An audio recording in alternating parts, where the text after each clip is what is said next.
দেখো এসএসসি 26 ক্ষমতার মাত্রা কোনটা, এটা বিভিন্ন বোর্ডে আসবে। এবার ক্ষমতার মাত্রা কোনটা, আমরা ক্ষমতা ইজ ইকুয়াল টু জানি ভাইয়া P is equal to W by টি।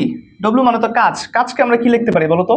কাজকে মনে করো আমরা লিখতে পারি হচ্ছে এমজিএইচ, ঠিক আছে? আচ্ছা এমজিএইচ না, কাজকে মনে করো আমরা লিখতে পারি হচ্ছে এফএস, এফএস দিয়ে করি এফএস বাই টি হচ্ছে আমাদের কি ক্ষমতা।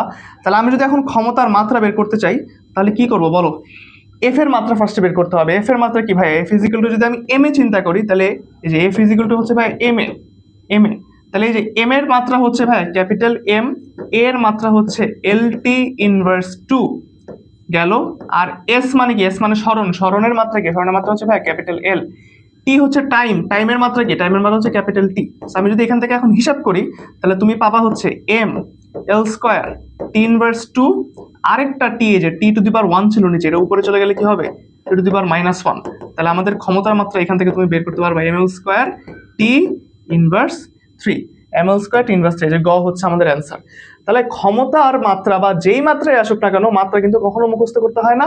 এরকম সমীকরণ বা তুমি যে সূত্রটা জানো বেসিক সূত্র, সেই বেসিক সূত্র থেকে কিন্তু তুমি মাত্রা এরকম ভাবে ডিরাইভ করে ফেলতে পারবা।